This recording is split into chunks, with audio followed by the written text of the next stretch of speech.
Okay, welcome, good afternoon, and welcome here in Vienna in the Johannissaal and also online, our virtual guests and participants. And welcome to our session, Integrating Science with Policy and Society, Lessons from Applied Systems Analysis. My name is Thomas Schinko. I'm a research scholar and research group leader at IIASA, and I will be your host for today's exciting session. This session will be held in a rather different way than the other sessions. It will be a highly interactive hybrid panel format, and we will have no PowerPoints, we will have no 20 minutes monologues, we will have pure exchange between researchers, policy and decision makers and funders on one of the most heavily discussed and, in my opinion, one of the most important aspects of doing sustainability science in the 21st century. The integration of science, policy, and society towards generating impact in the real world. Before we start, let me give you some background on this session, on the genesis of this session. So I think we all know that the complexity and uncertainty surrounding the many global challenges we are facing requires a collective effort involving scientists, policymakers, and society overall. Each of these actors brings different types of knowledge, experiences that need to be integrated and considered jointly if we aim to realistically solve our grand global challenges. There are, however, important gaps between science, policy, and society, and those have been illustrated many times over the last couple of years. So, for example, we often speak different languages. We are driven by different incentives. We have different motivations, we have different time frames, planning horizons, and so on. Many more examples I could give. But we want to argue here that we can no longer stay in our comfort zones because it may be too difficult to bridge these divides and gaps. There's just too much at stake for humanity and for this planet.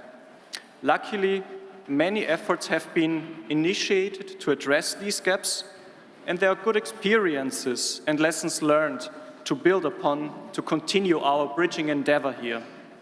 And within academia, so that's where we are coming from, where I'm coming from, the development of transdisciplinary research, and with that the interest in developing approaches that can explicitly integrate different types of knowledge is one concrete effort to bridge some of the existing gaps. But for us scientists to succeed in this space, we also require an appropriate enabling environment, and we have heard about that yesterday evening as well. So we need funding agencies willing to help in this collective exercise of making science more impactful also beyond academia. We need policy and decision makers across different governance scales that are willing to engage in transdisciplinary science activities, but also willing to integrate scientific knowledge for informed decision-making. But we also need an academic environment that accepts and supports this new role of scientists as partners rather than advisors of society.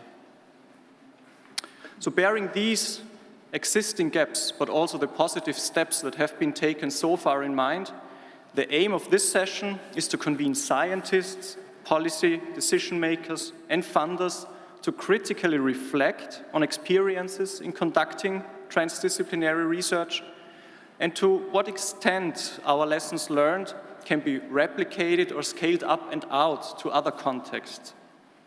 Before we start, let me briefly thank my IIASA colleague Barbara Willards. She co-convened this session with me. Unfortunately, she cannot be here today. And guess why? Because she is out in the field and doing transdisciplinary research. So that's why I'm here for you today, the sole host, but we will manage. And with that, I want to introduce to you our list of speakers in an alphabetical order. So we have Settimio Ferlisi. He's a professor in geotechnics, University of Salerno, Italy. He joins us virtually. We have Niklas Forsell, a senior research scholar in the Biodiversity and Natural Resources program at IIASA. We have Joanne Linneruff-Beyer, an emeritus research scholar in the Population and Just Societies program at IIASA. We have Jan Marco Müller, joins us virtually. He's the coordinator of science diplomacy and multilateral relations at the European Commission. We have Margit Noll, CEO of the European Partnership Driving Urban Transitions, Austrian Research Promotion Agency, FFG. We have Luca Pucci joining us with a video statement. He's the former councillor for the environment of the municipality of Nocera Inferiore in Italy. We have Maria Uhle joining us virtually, Program Director of International Activities of the National Science Foundation in the US. Welcome.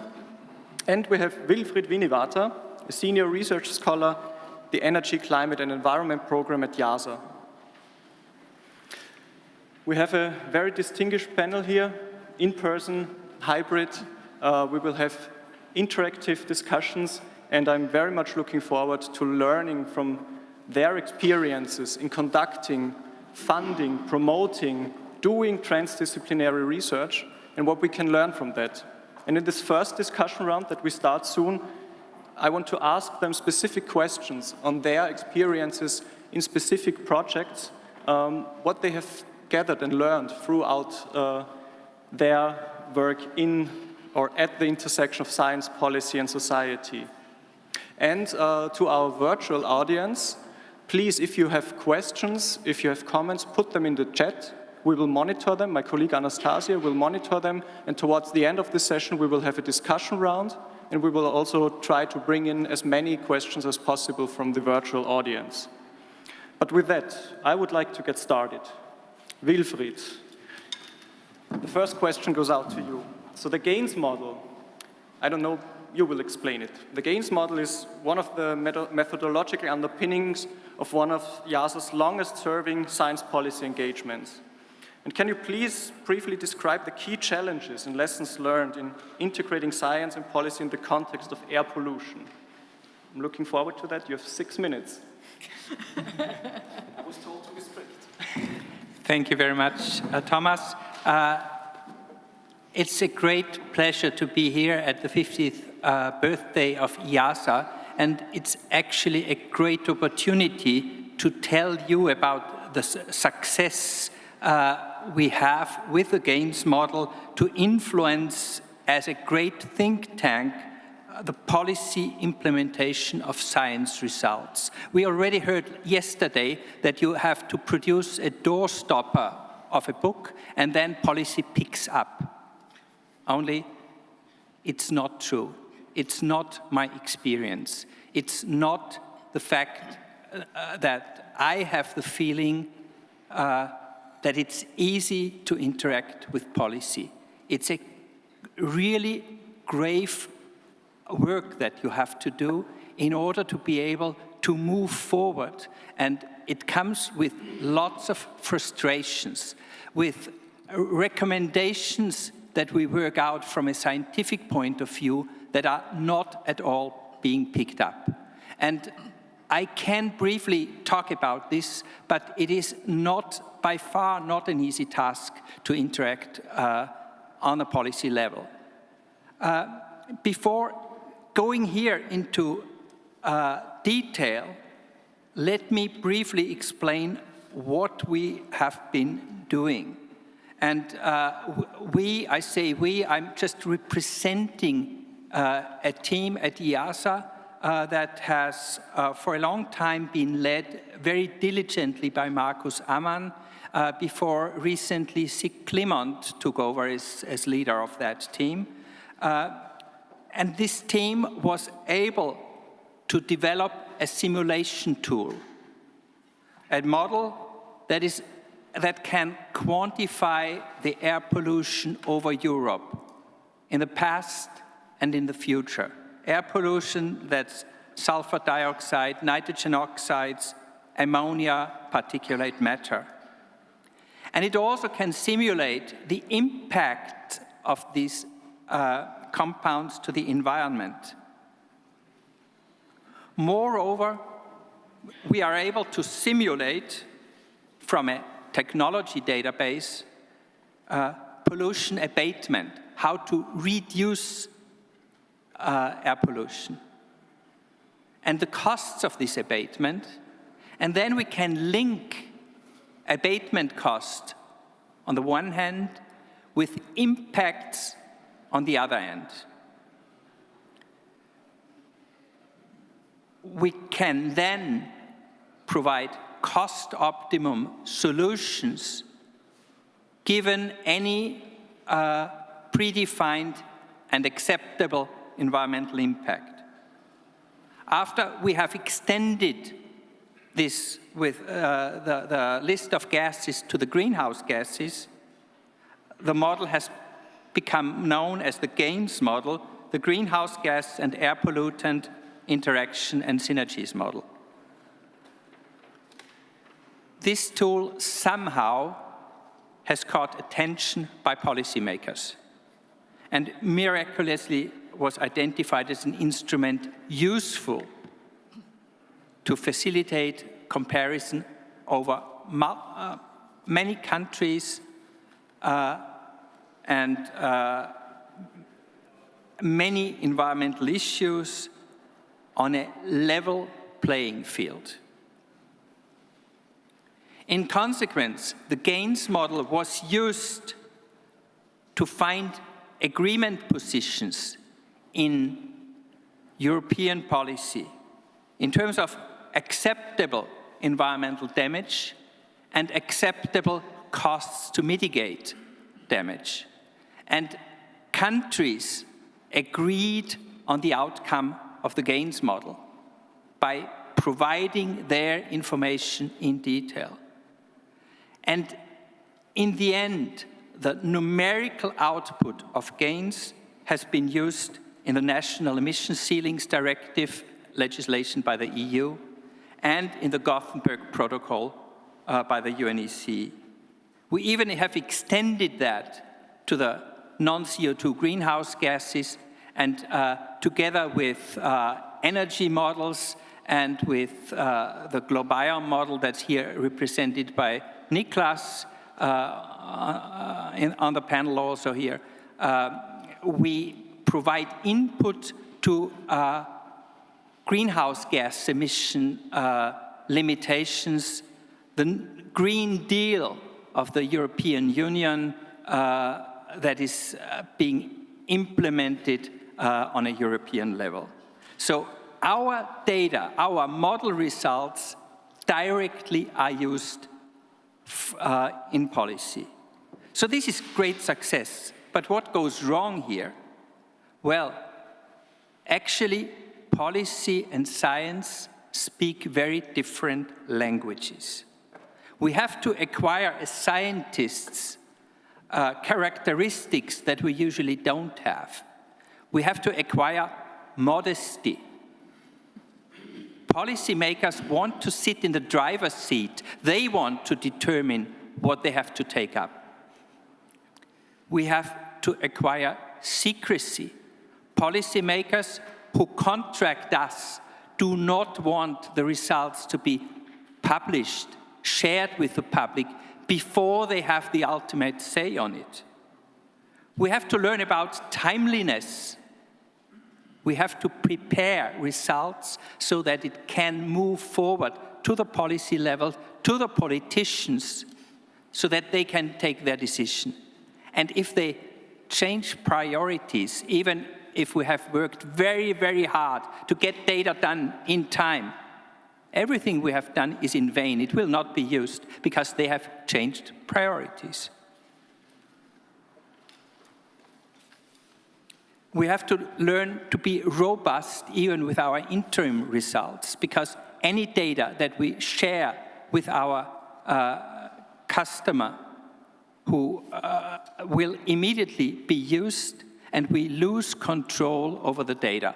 Of course, models can still be improved, but what we have shown already, and we can be blamed for that. I'm here not talking about potential misuses of such a relationship. This is just the normal discrepancies that we experience. So tell me, how does this, what are these characteristics, how do they relate to a strong, self-reliant, transparent, quality maniac and constantly data revising scientist. It does not fit. It's two different worlds. Beyond that, we still see a number of frustrations where our output is just not taken up because of different policy responses, different policy priorities, like priority in terms of air quality now is only towards human health. Ecosystem protection is not considered an issue anymore. We are able to provide information, but it's not been taken up. Also, we get frustrated when certain stakeholders do not play fairly. When, for example, the transport sector now, for the third time in a row, does not understand that test bench results on emissions are not sufficient to clean the air. It's now the third time this is being played. So we do share a lot of frustrations. Why do we still do it? Why do we still undergo this exercise and work together with policy people? Well, I believe it is the only way we have to get understood, to get our results out into the public and get give a meaning to the research we are doing. Publishing high-level papers, which we also could do in the same time, is of course great, but that's just for the science world. If we want to have any repercussion outside, we need to go that pathway. We have experience in that, that is right, and even with the frustration, if we can get once in a while some results out, this is indeed rewarding. Thank you very much.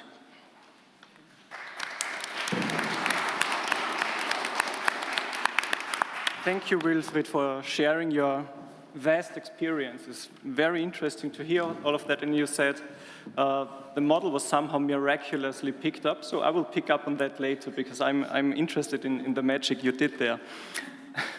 So the next speaker would have actually been Till Spranger, the counterpart of Wilfried. Unfortunately, he just told us a couple of hours ago that he cannot make it today due to health reasons. So we send our greetings to him and that he will recover soon.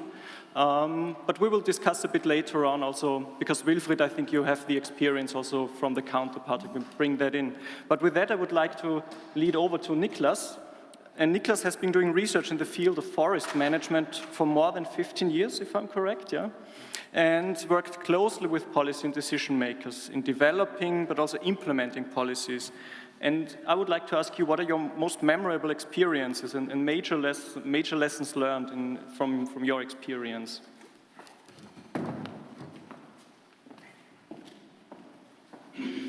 So thank you very much, Thomas, for organizing everything. And I assume now I get 12 minutes, is that right?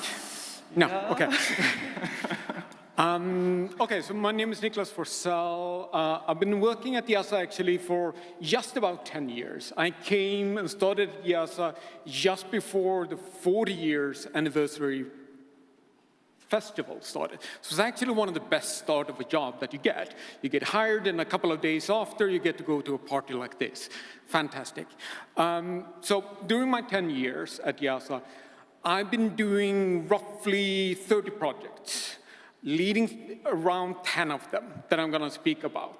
And I'm going to jump on your second point, which was more on the major lessons that I learned from those.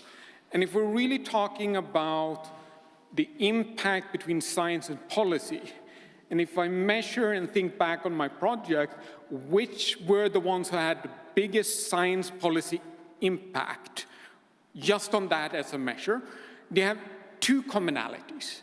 The ones that actually went really well, they have two commonalities, and those are the ones that I want to highlight.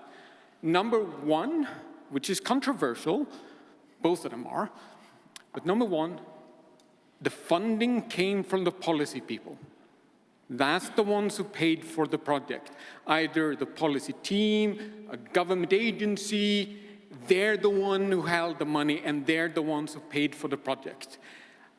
Why is that important? Well, when they're holding the money, they're the one who's telling you what to do. And if you answer them the wrong question, they'll make sure that you help them and answer the right question. So the advantage of this kind of project is that you get a direct access to the policy people. You get to know which are the questions that they need an answer for, and you get to work with them. It takes a long time, actually, coming as a scientist to speak in a language that is understandable between the science part and the policy part. And you can do that into that type of a project. So that's a crucial part, and the ones where you really see a lot of policy side. The second point, which is also very important, is that there was a need and a clear deadline for a policy decision. So the policy people had to make a decision on some specific point by a specific date. For example, what would be the emission reduction of Europe by this specific year? They needed to write an impact assessment on that. They need to make a policy decision on a specific point by a specific date, and they need your input to make that decision.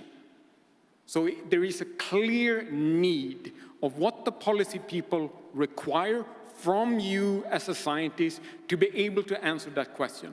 And they can drive the process because they're the one holding the money.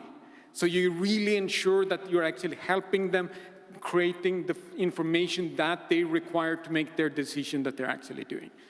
Now, what's the contrary, or the absolute opposite of doing this? This is usually a project where you have science funding, and you're doing the pure science development, and in the end you come up with a statement of what the policy people should do, right? That's the other way of doing things. I'm not saying that's wrong in any means or form. That has a huge value of doing that, but it's a very, very long uphill struggle that you will face in comparison to taking the other route. For example, it very often happens that you don't understand what the political question actually is and what they're actually looking for. Nor do you actually provide information or target the policy people for something that they're actually trying to make a decision about. It can be, for example, they try to make a decision on point X. They have just made a decision about that point X, and then you come in, you should make this decision instead. Well, they don't have any policy process right now. It's only something that is going to be discussed again in 5 years, so you lost the timing. That makes it very, very more difficult to do that type of a process. So those are the sort of key 2 points that I noticed, at least on my side, when we're really talking about the science policy interface and that type of a development. Thank you very much.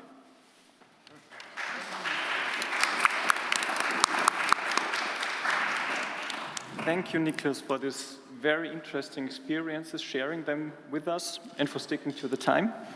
And now, now we heard about experiences more from this top-down world, where policymakers are knocking on doors, have maybe some explicit, implicit policy questions where they need advice. And now I would like to hand over to Joanne Linneruff-Bayer. Joanne, you've been addressing the Science Policy Society interface at a much more local to regional scale, and with a strong emphasis on participatory bottom-up processes for co-creating policy solutions in wicked policy settings. So please share your experience. Please explain what wicked policies are and how we can tackle those. Wicked. Okay, thank you, Thomas. Got my stopwatch. And thank you to Albert, who's not here, but who in his keynote really set the stage for the kind of thinking that we're going to be talking about, the example, by one, calling for a fundamental change in the way we do science, moving to what he called grounded systems science, meaning just what you said, very bottom-up work at the local level, scale. So I'm going to give you one example. There's many at IIASA. This is one example which I'm particularly proud of because one, it actually now exists, the solution on the ground. In that sense, it was a success. And second, I think it's laid out a methodology that I'm hoping, and I think there's some signs, could be scaled up and really become a very influential methodology for bringing together stakeholders trying to reach compromises in wicked policy settings. And for that, I'm going to take you to a town in southern Italy, Nocera Inferiore, which was facing quite a wicked problem of what to do about its landslide risk. It was at the foot of a mountain. And like many, if not most, problems at IIASA, it was indeed wicked, and let me tell you why. First, incomplete or contradictory knowledge, lots of uncertainty. Any of you who are in the risk analysis business know that trying to estimate the probability of a landslide on one slope is a very tricky business, lots of uncertainty. Large stakes. There was a landslide in a neighboring town, a recent one, that had killed 160 people. So it was not a small issue for this town. There was a very complex network of stakeholders. This is Italy. There was many, many stakeholders at all scales. At times it was difficult to know actually who's in charge. It was highly contested, lots of conflict. In fact, an earlier proposal done by a consultant that was going to put a big sort of concrete structure or concrete structures in place was vehemently rejected by the public and had created a lot of political havoc. So lots and lots of conflict.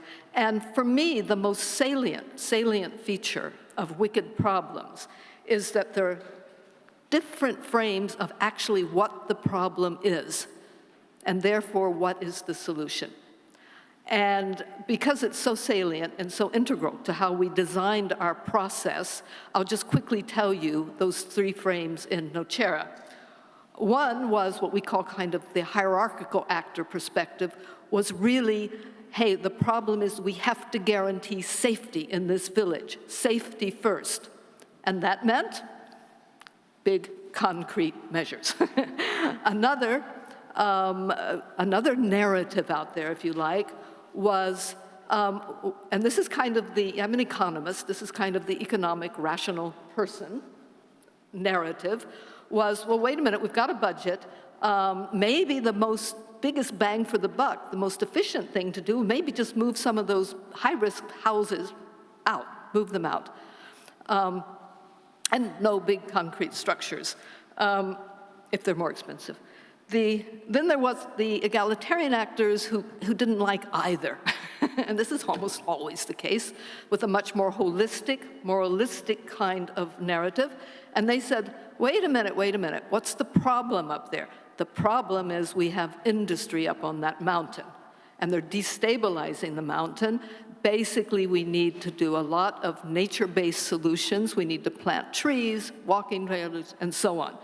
No concrete and no moving people out. Okay, very conflicted environment.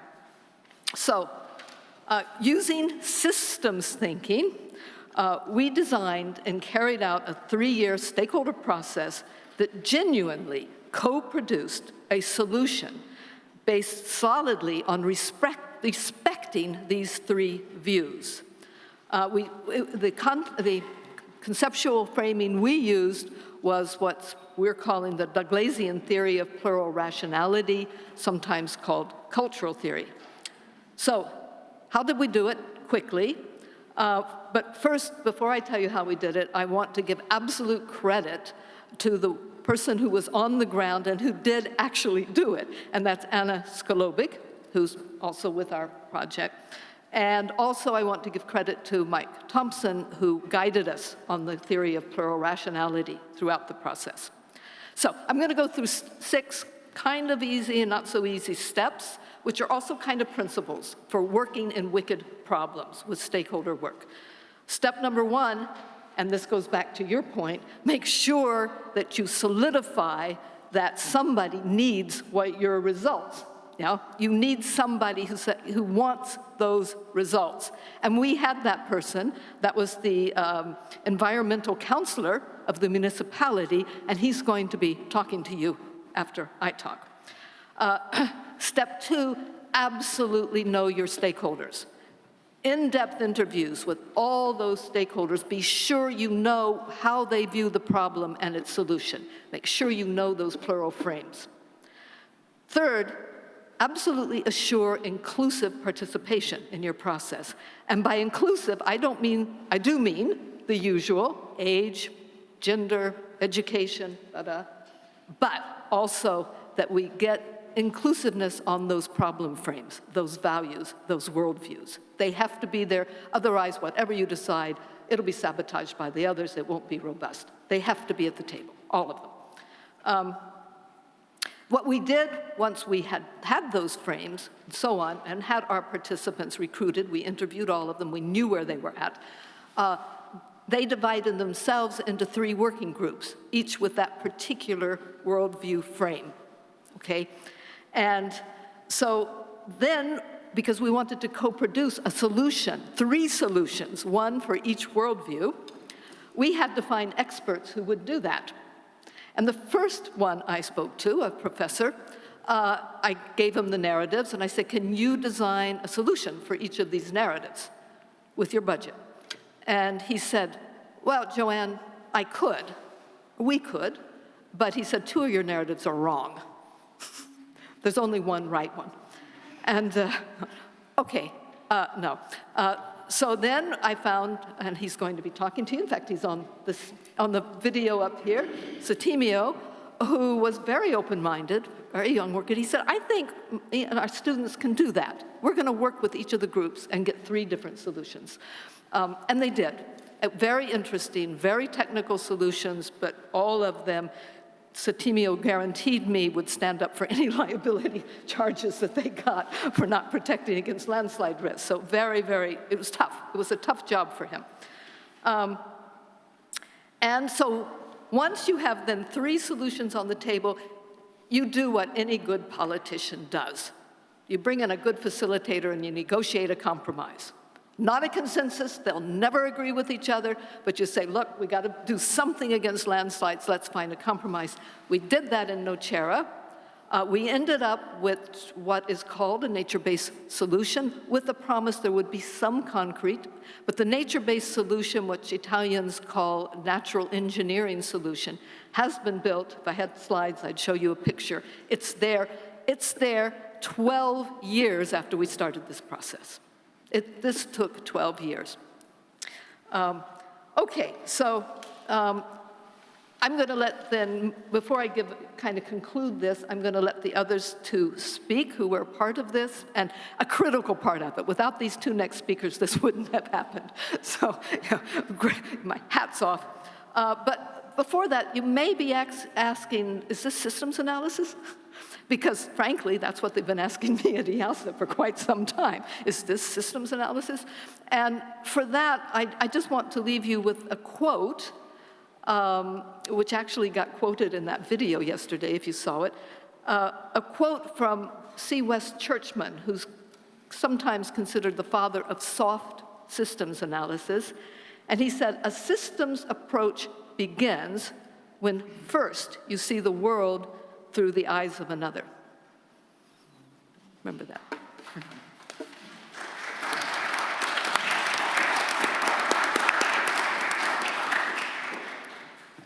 Thank you, Joanne, for this thought-provoking quote, but also your experiences from really working on the ground. And I feel you. I mean, I'm a quantitative economist myself, and now getting my hands dirty in this kind of work, yeah. Okay, but now, Settimio, you've also been involved in this participatory process in Nocera Inferiore from a different scientific angle. And I was just curious, I mean, how was it for you as an engineer to collaborate with a social scientist like Joanne in such a project? What are your interdisciplinary experiences from this collaboration? Thank you very much, Thomas, and thank you to all the scientific committee of this prestigious conference for inviting me. I am full professor in geotechnical engineering at the University of Salerno, Italy, and my research topics mainly concern the monitoring of subsidence or landslide-affected areas by remote sensing and ground-based techniques, and the landslide risk analysis on a quantitative basis as well. First of all, I would like to note that the collaboration with Joanne and Anna Skolobig has gone through the sharing of a case study, that of Onocera Inferiore municipality. The related territory falls within a portion of the Campania region in southern Italy, where pyroclastic soils resting on a carbonate bedrock are systematically affected by the triggering of slope instabilities that can evolve as debris flows, avalanches, leading to serious consequences in terms of loss of human life and property damage. This is the case of the neighboring town of Sarno, where in May 1998, such kind of flow-like landslides claimed 137 lives. From this event, which had a great media impact, came not only the decree law that is the basis of the current landslide risk zoning in Italy, but also approaches to risk mitigation falling under the so-called Sarno model.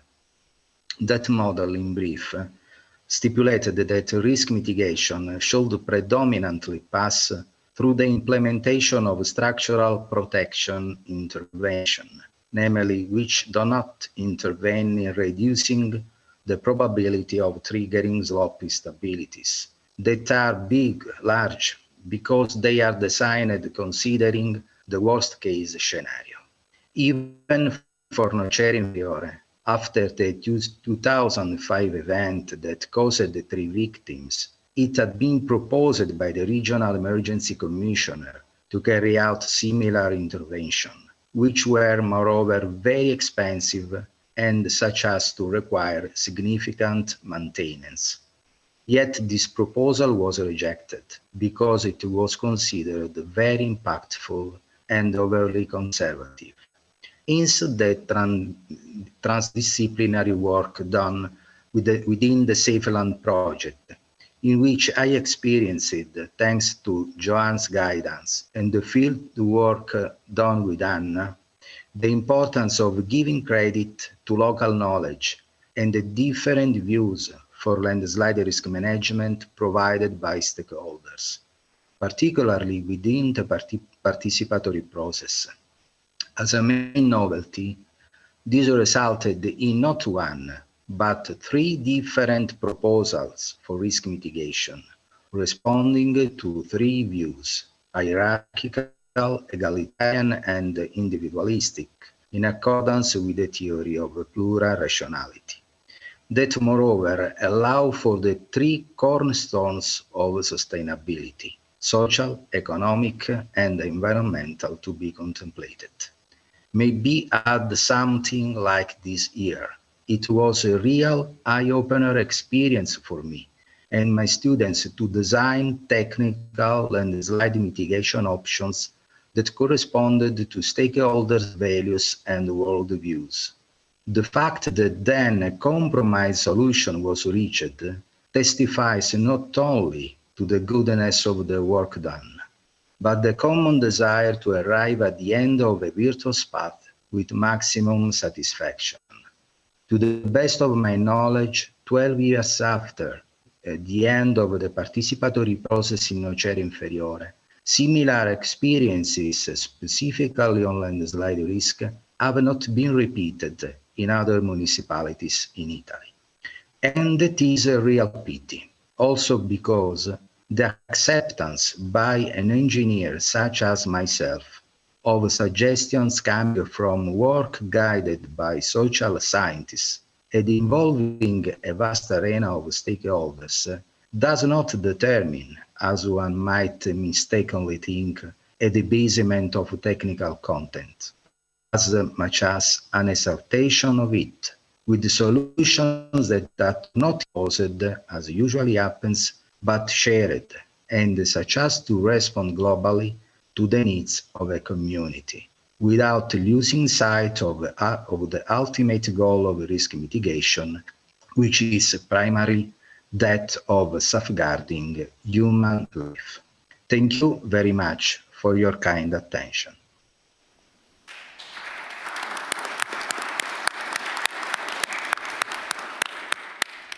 Thank you, Settimio, and I always like to listen to this project. You know, it's truly interdisciplinary work. Very often you hear about we do interdisciplinary research, but very rarely it really happens. And I think here having social scientists, engineers working so closely together, wow, great job. But we're missing one view, and that's the one from policy and decision makers. And there's Luca Pucci.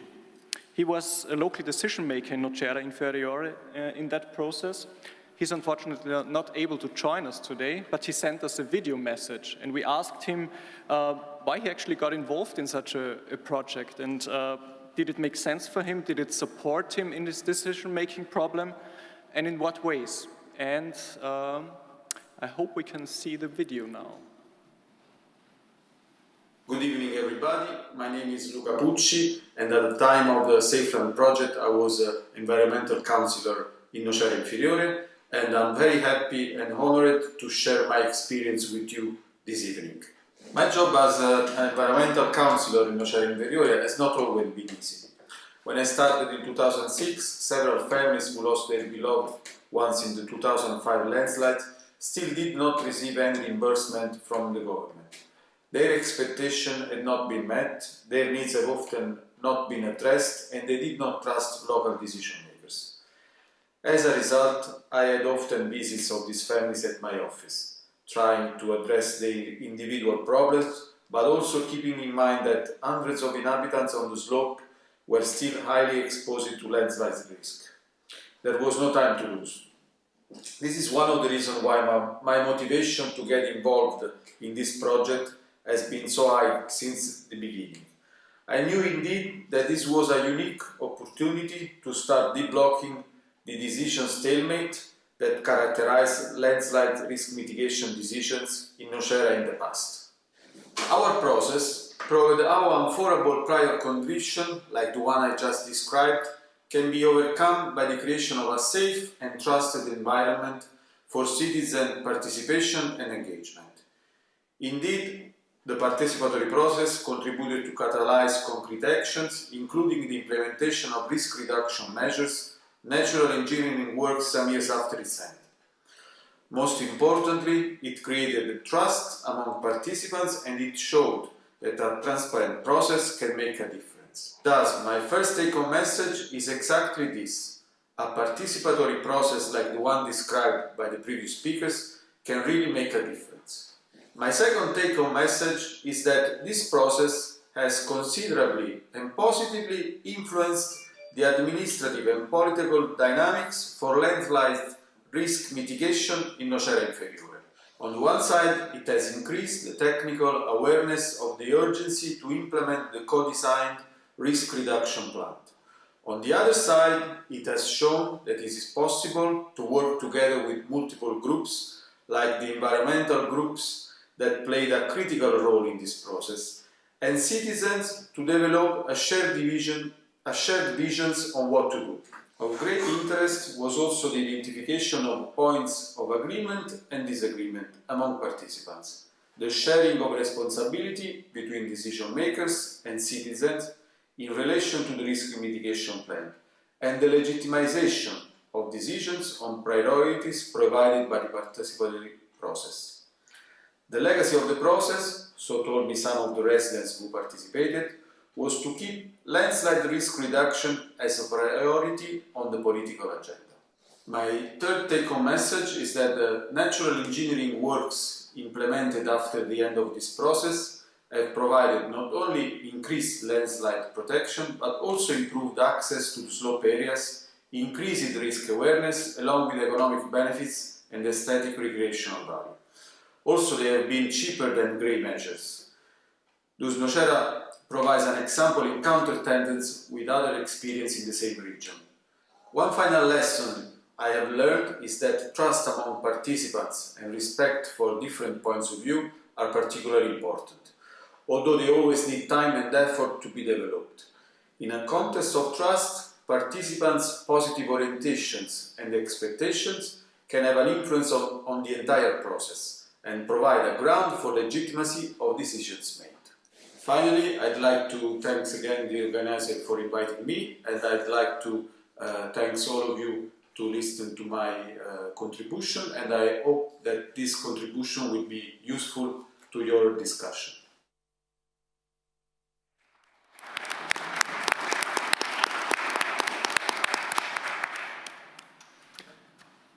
Wow, 12 years to find the compromise solution that has been implemented, but this tells solving our grand global challenges won't be easy. So we have to get started.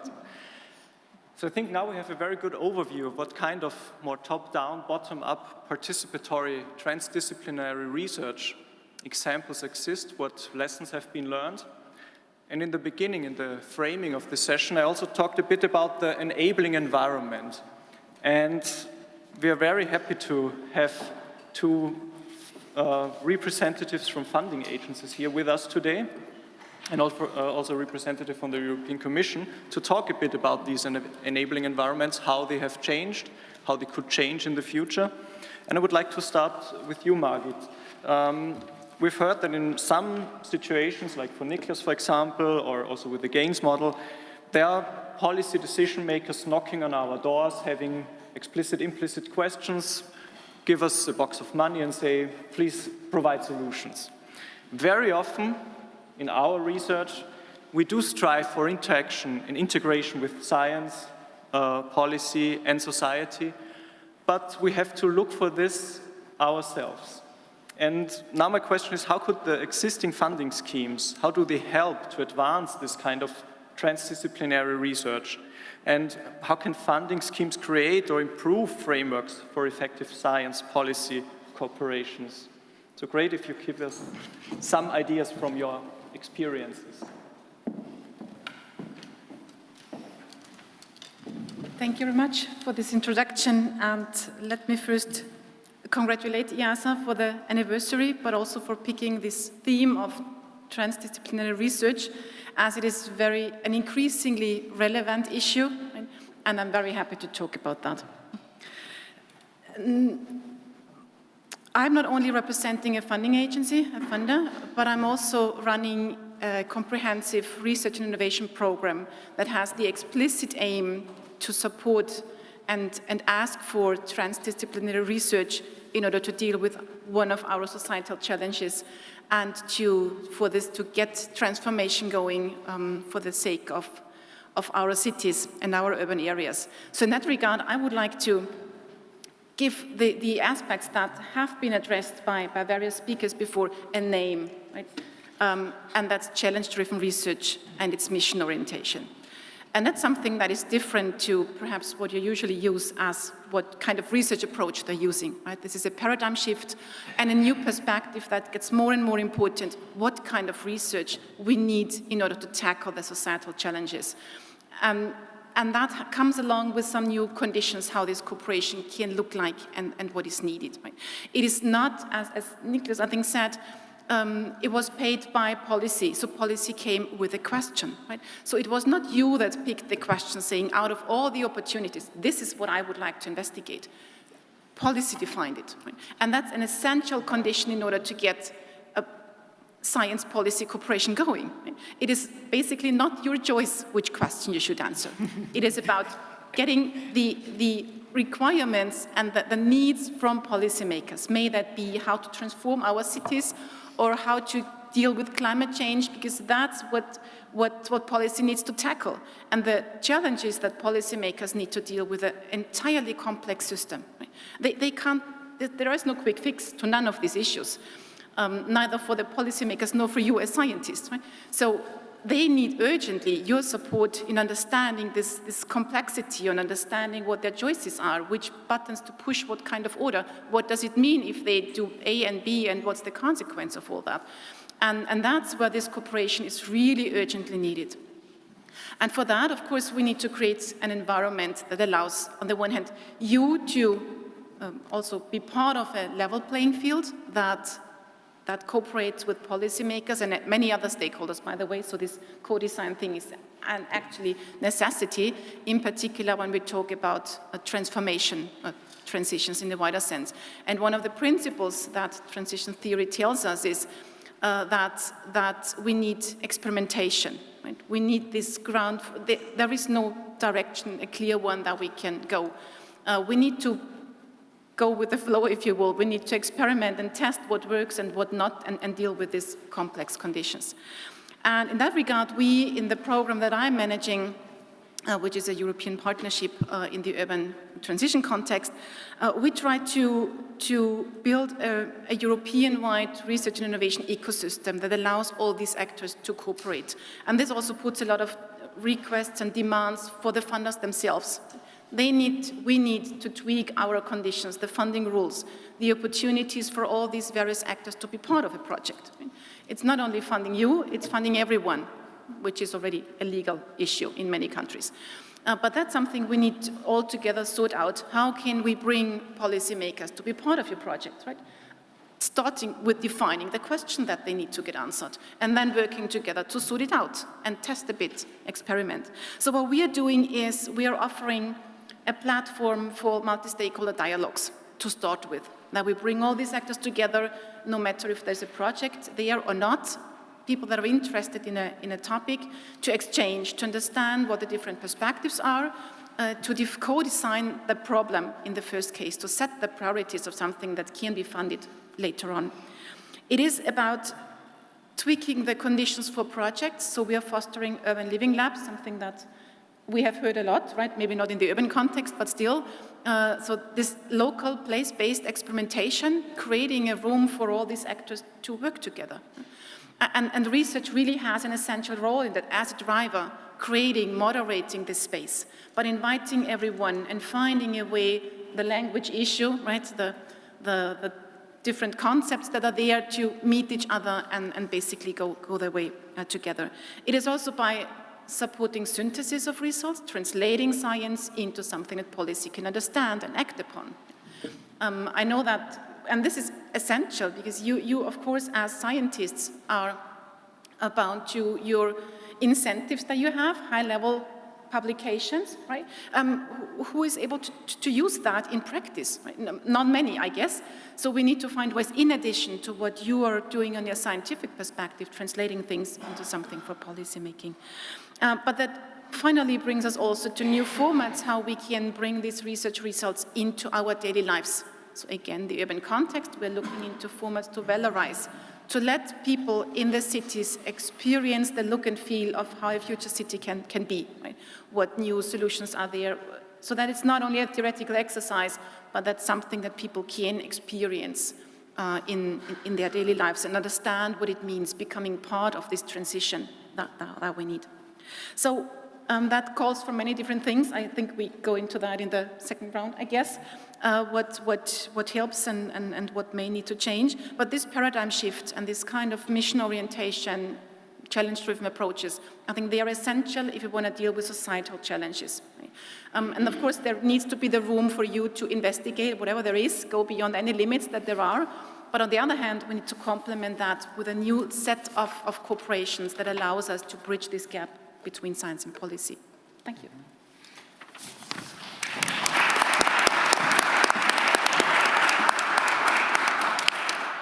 Thank you, Margit. And I think you emphasized one very important aspect about co-design research. We shouldn't start with the solutions, because very often when you talk about co-creation, we think about what are the solutions that we can co-create, but we have to co-create what is the problem, what is the question.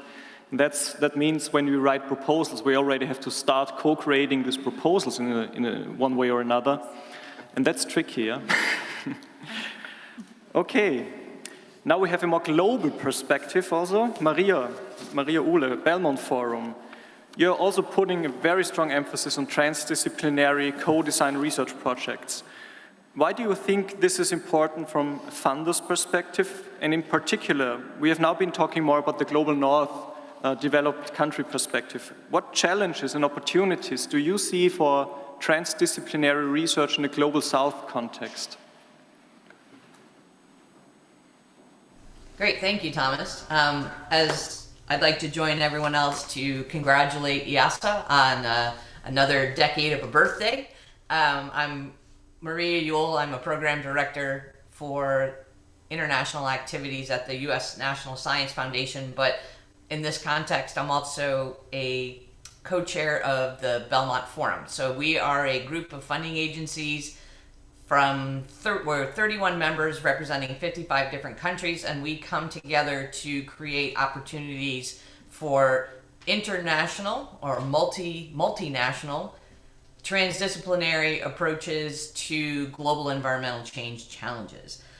So we have adopted our ethos over the past 12 years or so, and we see that transdisciplinary and co-design processes are critical to advancing our ideas for sustainability, to work and solve a lot of problems that Joanne rightfully coined as wicked. So wicked problems are ones that have decisions that will have consequences, both intended and unintended, and it is about learning how to have stakeholders come in and be part of this process to make a decision around something that will eventually affect lots of different people. And so we realize that this isn't something that the science community is really trained classically to do. And so we see that the opportunities that we put out there to build communities, to build teams of researchers and stakeholders that can co-design is urgently needed.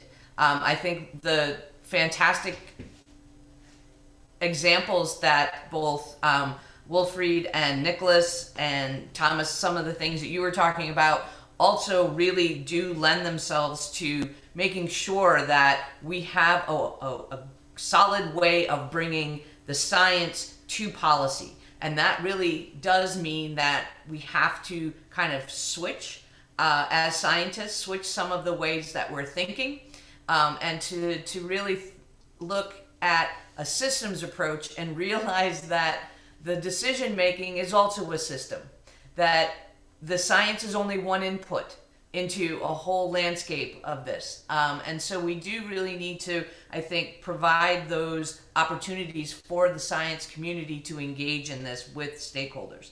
And as many people have said, it is about answering the question, not coming up with the question beforehand and offering solutions. I think the Belmont Forum understands this, and we are dedicated to creating opportunities where we support that co-design process. So in the beginning when we were doing it, was very typical of your call for proposals, things came in. Now what we've really tried to do in the past, I would say 4 or 5 years, is to open up an opportunity and advertise that, and then support lots of networking activities to help build those teams so that we can then embrace the co-design process before the proposal comes in. And so we're trying to work with different actors. Margit also pointed out that some of this is difficult for our funding partners, so we've tried to go beyond just your national funding agency. We're looking to work with NGOs, with philanthropic organizations to be able to do that.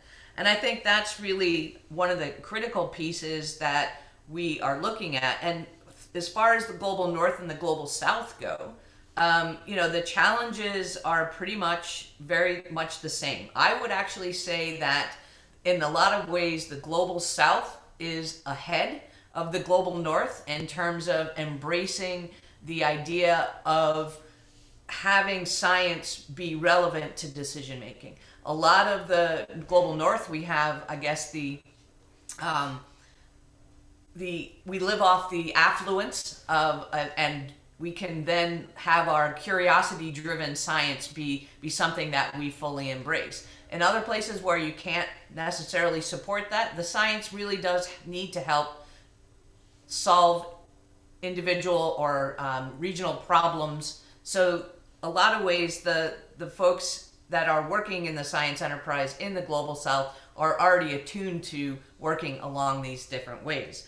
I think the funding stream challenges that we have is exactly what Margit pointed out, that we need to be able to provide funding for stakeholders right from the beginning. And that has been a challenge for us. But I think it is really important that we work with other organizations to make that paradigm and culture shift in academia and also in science, so that we can actually start to develop what I would call boundary spanners, people who are able to work across academia and into policy and to support those endeavors moving forward. So again, more of a culture shift toward where we're looking at the responsibility of science to engage with stakeholders. So I'll leave it there.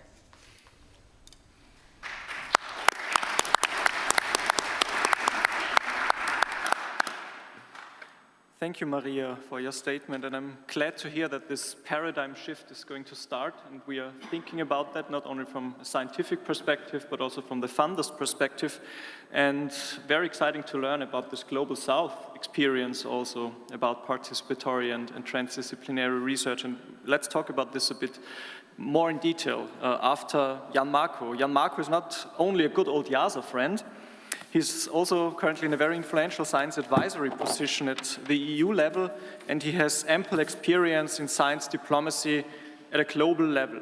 And Jan Marco, I would like to ask you, can you tell us about the relevance of transdisciplinary research from your perspective? Has the science policy society interface changed over the years? And if yes, in what ways has it changed? Okay, thank you very much, Thomas, and hello to everybody there in Vienna.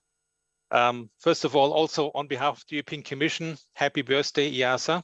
And I think the European Union owes a lot to IIASA, not just in terms of the science advice you have provided over the years, be it to climate or air quality policies and the SDGs and many others, of course, and continue to do so with the European Green Deal, for instance, but also by the very existence of IIASA, of having contributed to overcome the barrier which we had crossing Europe, the divide, bringing Europe together. Actually, few people probably know that the European Commission is the largest funder of IIASA, just that the money doesn't come through the institutional channel, but through the competitive channel. And there's a reason why IIASA is so successful in winning money out of the Horizon program. It is because of its scientific excellence, because of its policy relevance, and precisely because of its transdisciplinary approach. So I think there are really great opportunities for IIASA here. And definitely, I mean, the importance of transdisciplinary research is increasing every day. And we see it in many ways. And of course, we had already reference being made to the wicked problems, to the problems in the world, the global challenges becoming more and more systemic and interconnected. To give you two examples, take the COVID-19 pandemic. One of the biggest impacts of the pandemic was on education, because the schools were closed for such a long time. And we have problems in achieving the SDG 4 on education, which of course, a priori is totally unrelated to a global health issue. But of course, there was obviously this systemic interconnection. The same we see with the Russian war of aggression in Ukraine and its impact it's having on global food security. Again, two totally different issues, but which are closely systemically connected. And I think that's where organizations like IIASA play a key role. Then, of course, another issue is, and talking now from the diplomatic point of view, it's the global commons. So the oceans, the polar zones, the internet, outer space. I mean, these issues, they are becoming more and more under pressure. In a way, the global commons, they were historically de facto governed by science. But now we see an increasing politicization, militarization, commercialization. So think of, Russia putting its flag on the North Pole, Think of China transforming coral reefs in the South China Sea into air bases. Think of an American billionaire now owning half of all satellites in active satellites in orbit. There are all these issues, and again, science must play, and especially transdisciplinary science must play a key role here to come up with options for solutions. And then, of course, there's technology itself, the emerging technologies that are driving not only our daily lives, but also the policy agenda. Think of artificial intelligence, think of quantum technology, think of the impact of mRNA vaccines and all these stories we had around vaccine diplomacy, all these issues.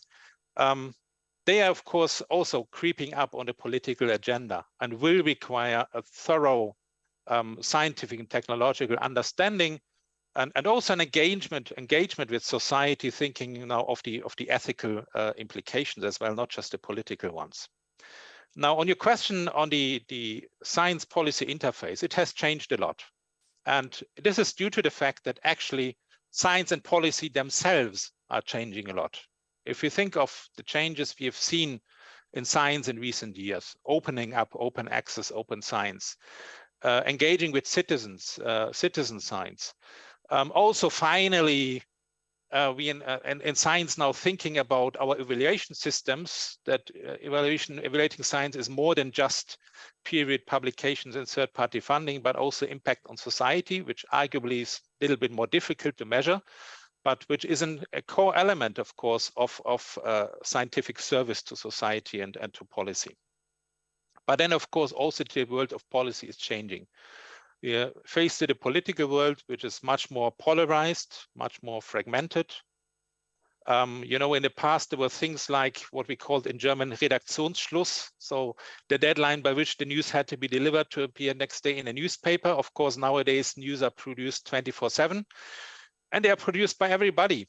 And, you know, there was this joke in the past where people are saying, yeah, Germany used to have 80 million coaches of the national football team. And it turned out in the pandemic that Germany also has 80 million hobby epidemiologists. So there was an interesting article recently by Dan Sarewitz and Andrea Saltelli, who were arguing that in the same way that churches lost their truth monopoly with the invention of book printing, nowadays science is losing its truth monopoly with the advent of digital social media. And that's, of course, also an issue we need to deal with. So there's a lot of things in flux at this interface where we need to think how to develop the mechanisms. And we need, of course, the honest brokers, the people who understand both sides of the fence and can broker between the two sides and translate science into policy and policy into science, of course. But also we need to think more broadly about our institutions and how to make them fit for these systemic challenges of the 21st century. And that's, again, an issue where transdisciplinary research comes in. Think of the multilateralism, think of the UN system, which basically still reflects the world of 1945. And of course, many multilateral organizations like the UN, like the European Commission as well, have embarked in this process on, you know, becoming much more horizontal in a way to be able to tackle with these issues, because any policy challenges immediately will impact on at least 10 different policy portfolios. So there's also not just a kind of transdisciplinarity in science, but actually also on the policymaker side. And at the end of the day, I think we have a lot of good examples already, things that are working. One of them, of course, is the IPCC, which we all know, and I'm always amazed with the finesse by which the IPCC is able to communicate uncertainty, for instance. But that's not the reality in many other policy fields. So when free trade agreements are being negotiated, the scientists are not in the room. Although many often it's around issues of food safety standards, around deforestation, around many other issues. So I think we really need to work at this science policy interface to make it fit for these challenges of the 21st century. And I think IIASA can play a key role in this. Thank you.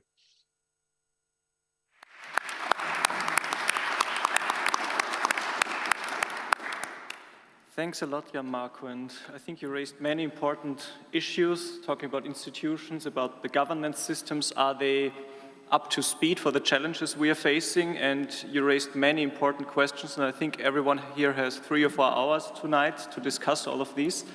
No, we are supposed to be in the Festsaal at 5:15. But I think now it's time to really give you, the panelists, some time to reflect and to react to what has been said on the panel. So if you want to react to some of the statements by some other panelists, please take the opportunity now.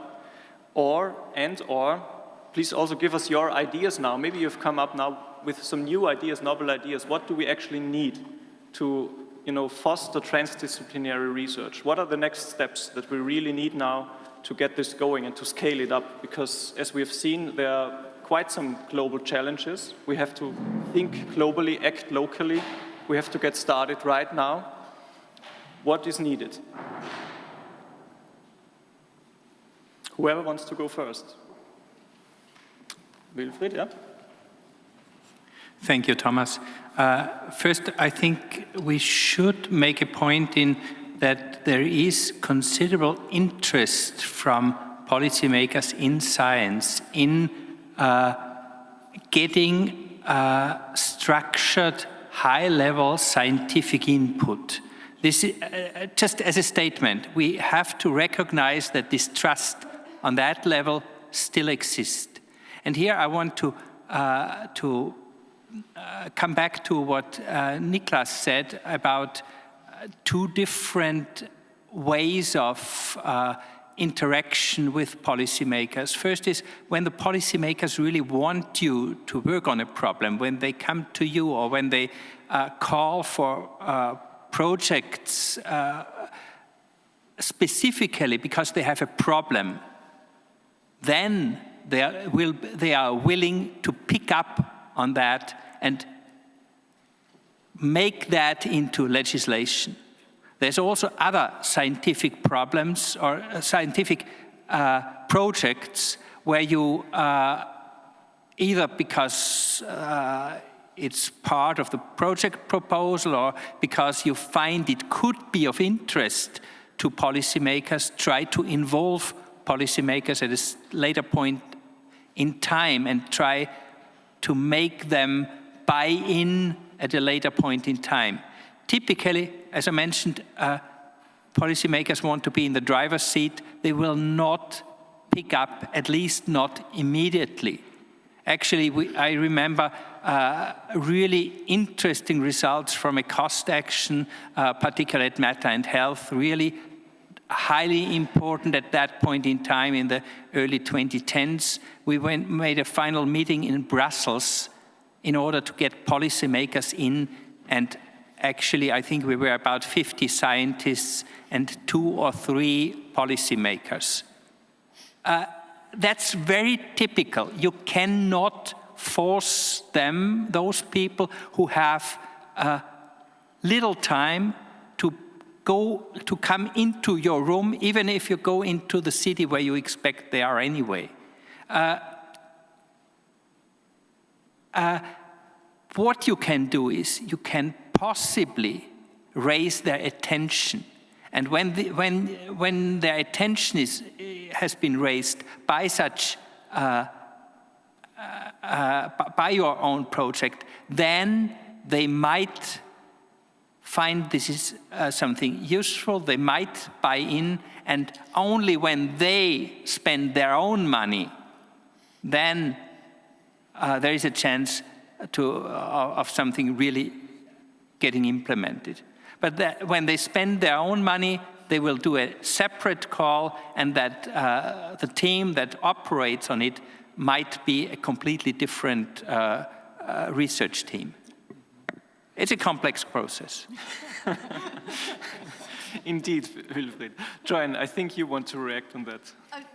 Yeah, I've got several points, but I'll try to keep it to 1 or 2.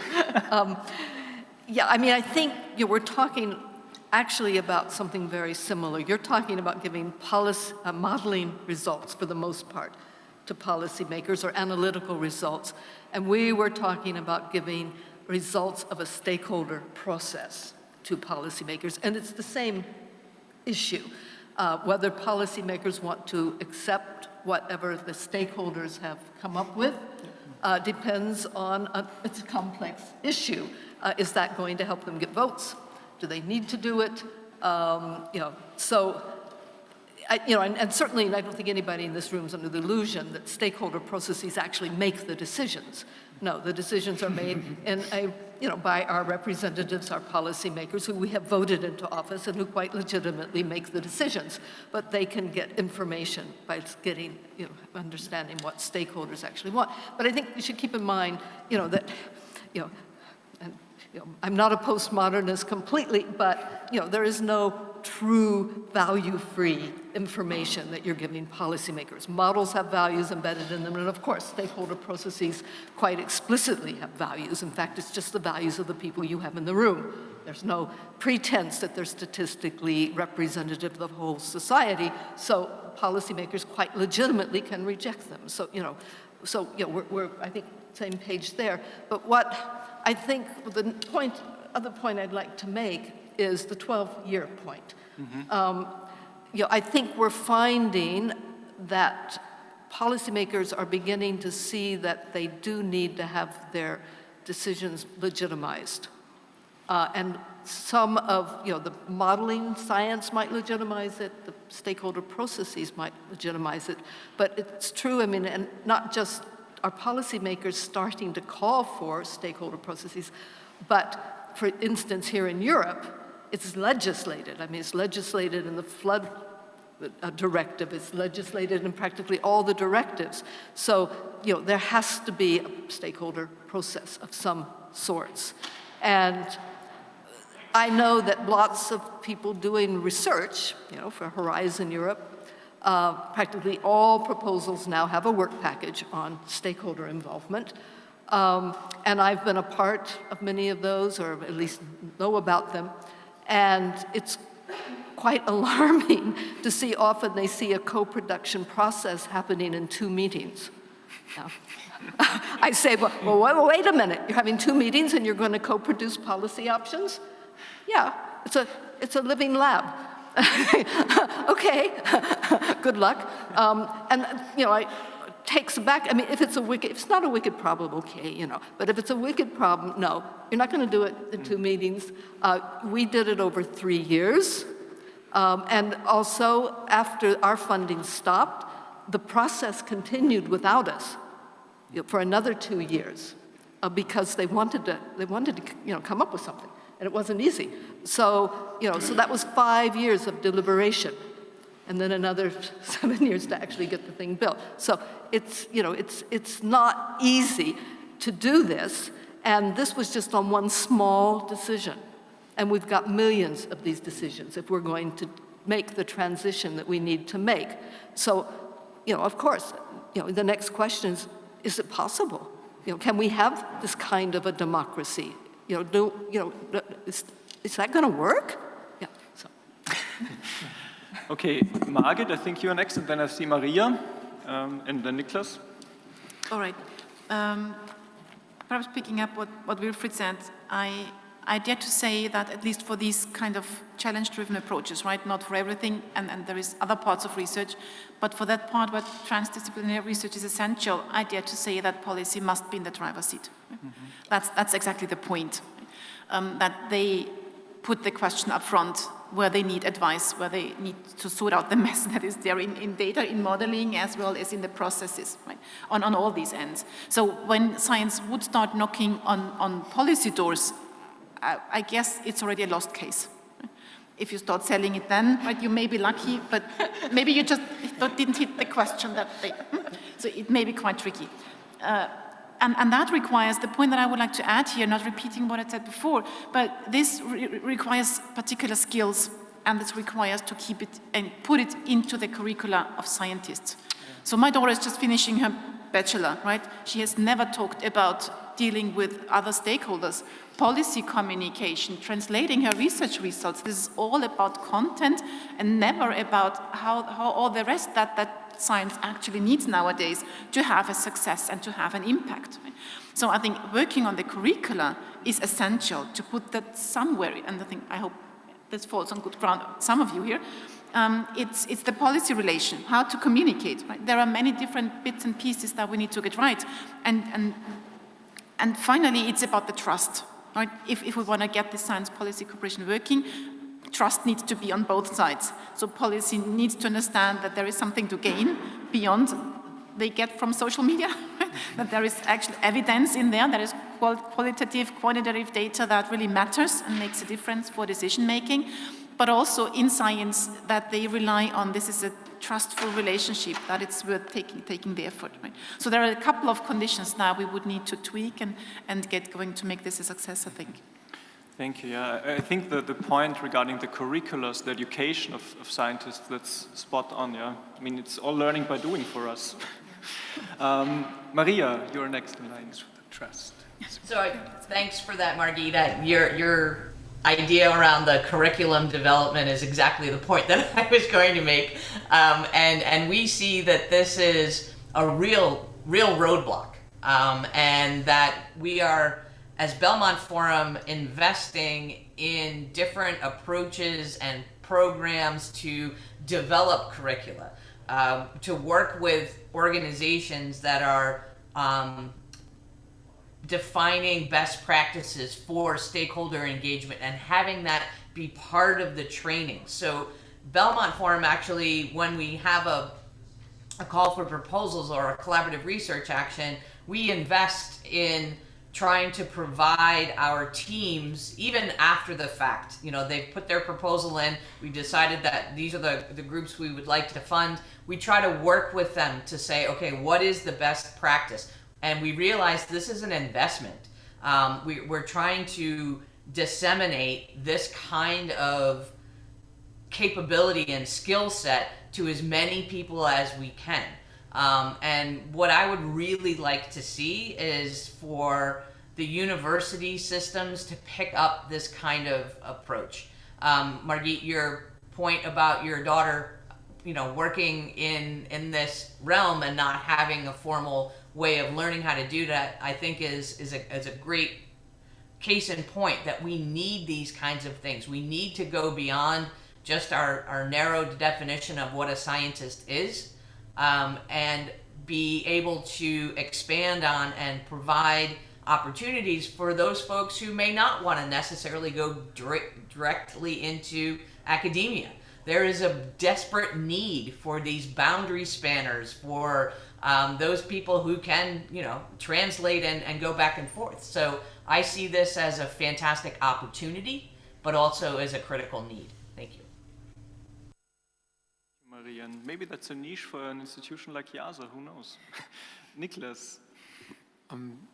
So I fully agree with the previous speakers. Like, there is definitely a completely different way of doing the work if you're doing normal science, if I can use that word, versus this kind of policy interface.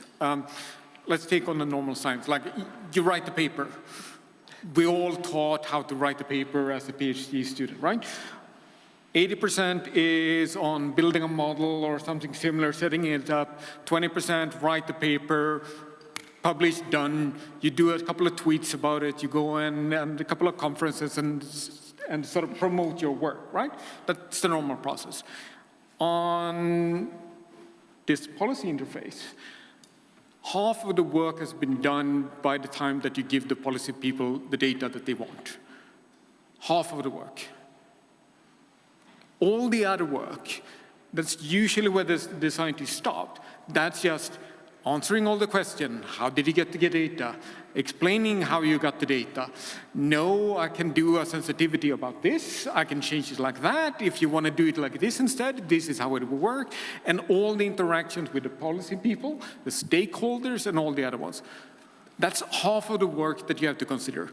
And it's very few scientists who basically accept that and would like their daily work to be within that type of work. And to make it very clear, like a lot of the conferences that I go to when I'm hired in these kind of projects, I'm referred to as a consultant.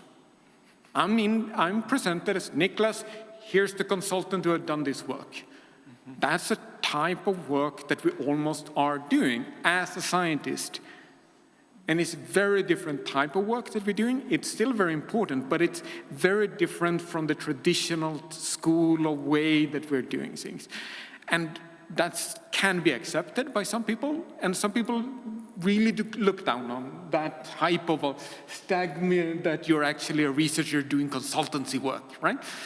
It's a very different way and style, and it's very important, I feel at least, and very rewarding to do both of them. So you want to build that into the curriculum, as you were talking about, that's fantastic. And I think also within the organization that you're actually hired, you need to also promote these two sides. That actually there is a promotion on both sides of doing the type of work. You know, the pure science is very important, it's definitely important, but the other part is also needs to be promoted and get its fair share of the rewards and highlights also on that side. Thank you. Yeah. This also boils down to the question of the reward system for scientists. What are we evaluated on? Yeah. Jan Marco, I see your hand on, and afterwards I would also open the floor to questions from the audience. I think that you guys want to jump in here. Jan Marco, first you. Yes, of course, there are very practical things you can do at the science policy interface, you know, like, of course, the way the communication, the type of language you use, making sure that you don't deliver the evidence 2 days after the political decision has been taken, and many other issues there which you can kind of train in a way people. But I think there is one big mistake I always see scientists are making. The one is either they spend a lot of time preaching to the converted. So the politicians that come to parliamentary evenings, that come to laboratory visits, and of course it's very easy, they confirm our confirmation bias that we are doing great work.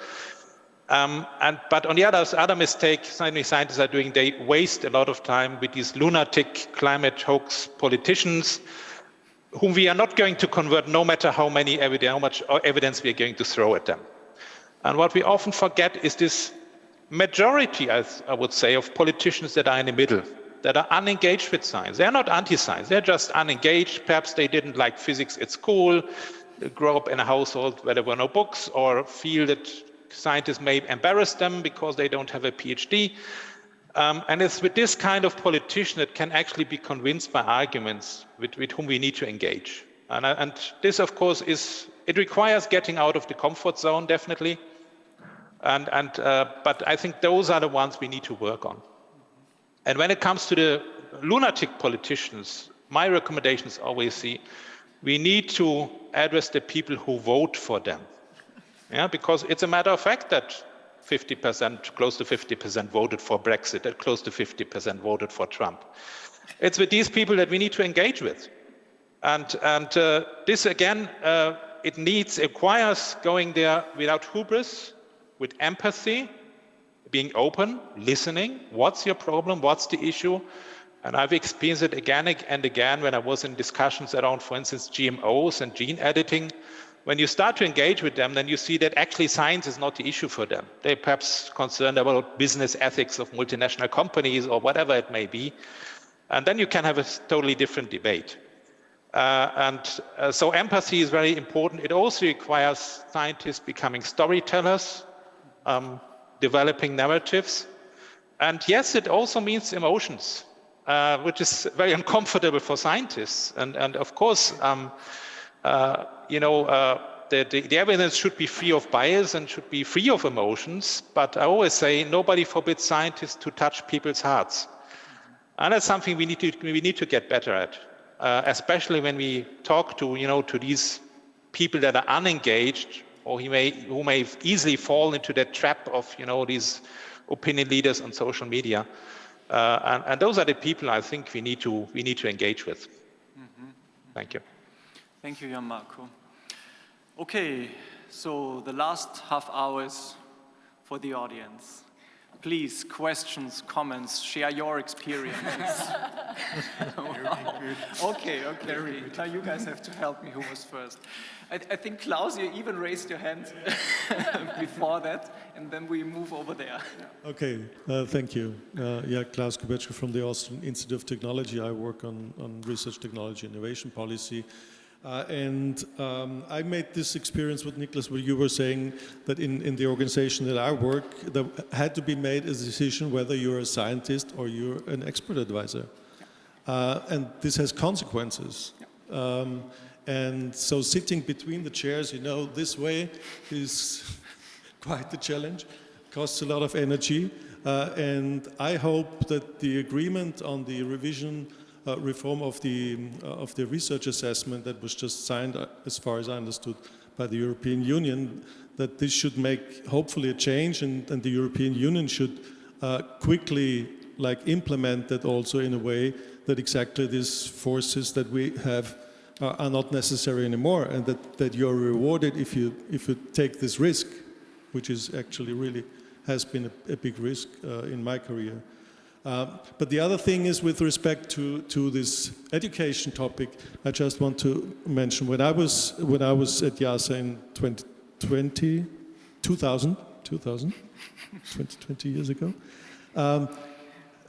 there was one colleague, student, she was a student of Eleanor Ostrom, and she was the only one who was working, and she was already working on stakeholder and engagement and policy labs, but she was the only one. So even in the YSSP program, there was nothing. And maybe this would be, that would be a suggestion to really implement it for all students within the YSSP, which then might help to then replicate it in universities. Thank you. Mm-hmm. Thank you, Klaus. Yeah, 22 years. I think Verena. So thank you all. This was really enlightening. 2 quick questions. How do you deal with corruption and lobbyism in policy? Because I don't think that you've actually been talking about the real world yet. And the other thing is, how do you deal with malformed questions? So if the question is, how can education deal with the deficiencies of the female brain, right?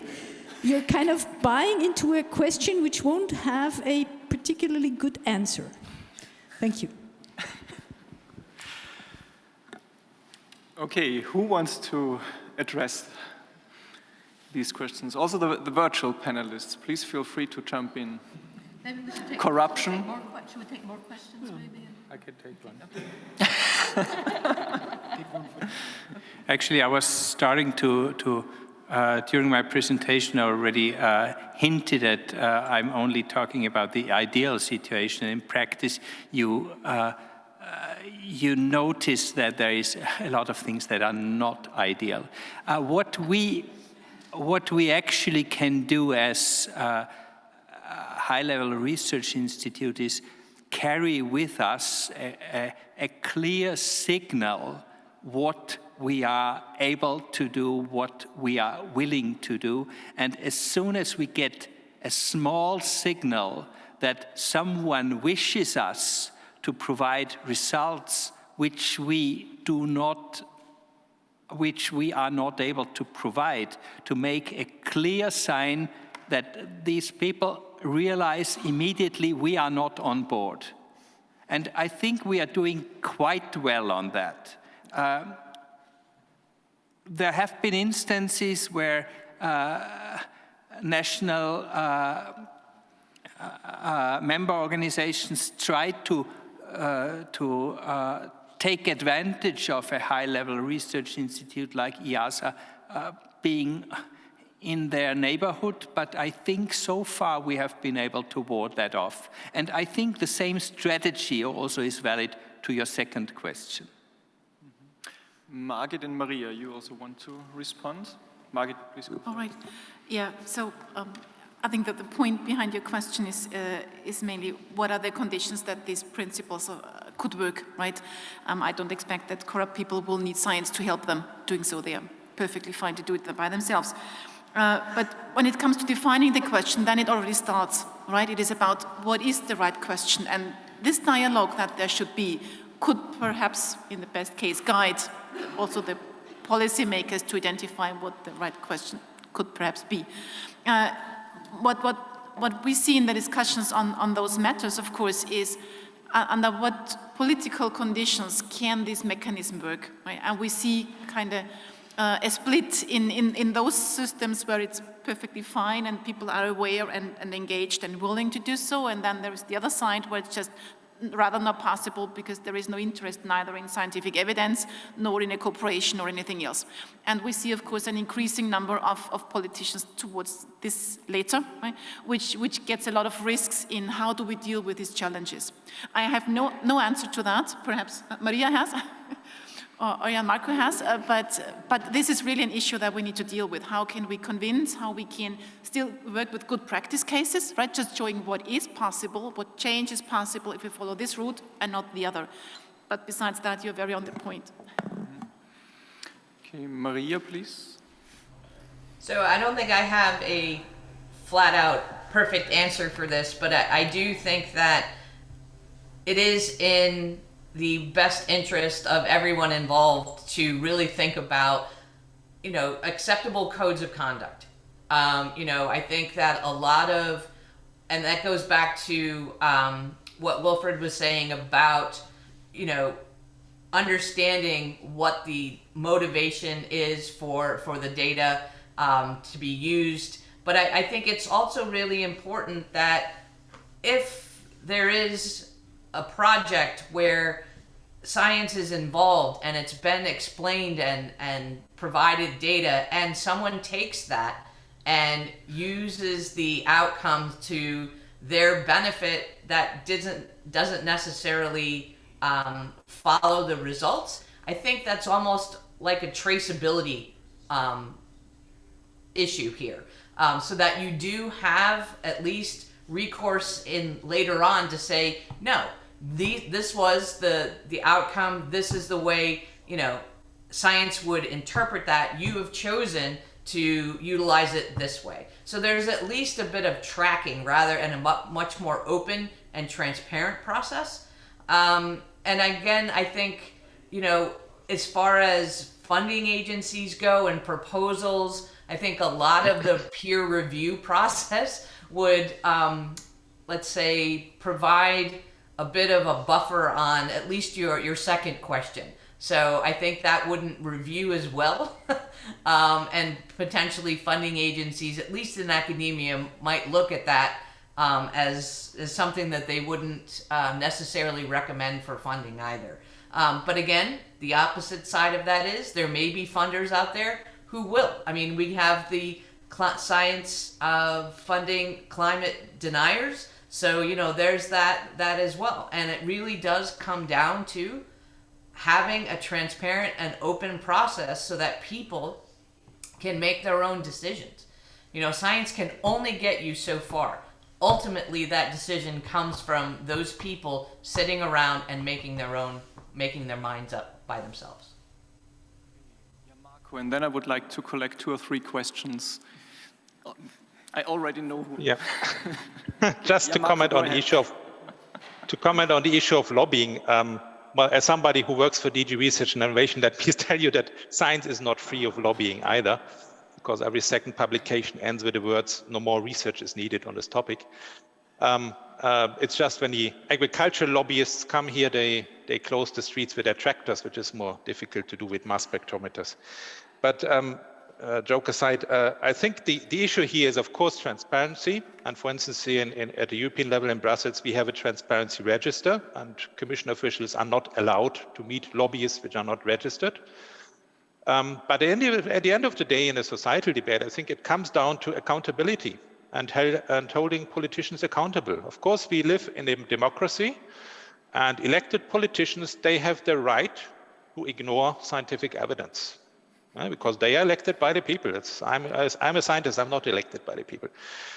They can ignore the scientific evidence. But when they do, and it may be that this is because of lobbying influence, what I would expect is that that they're honest about it and tell the public, I ignore the evidence here because of. And there may be good reasons to ignore the evidence because, I'm scared that there may be more unemployment or whatever it may be. But we need more kind of transparency and accountability in the debate. And that's something which I really demand from politicians. And I would also encourage you, if there's a politician who ignores the evidence, please ask the politicians why and to be transparent about it. There's nothing wrong about ignoring the evidence because that's part of the democratic process, but at least I would like to know why. Okay, I think you were next, and then we have the lady in the back and with the green scarf, yeah. I don't know. Yeah, exactly. Thank you. Thank you very much. I would like just to bring, let's say, a different perspective. I'm, let's say, from Transdisciplinary Sciences. I'm Deputy Minister of Agriculture and Forestry and Rural Development in Kosovo. And I would like to bring some, let's say, personal perspective, but it's really interesting these topics. I think it's more easily to change some things in society than we think a priori from the scientific perspective. For example, why we do not think that scientists could be part of the political process. For example, myself,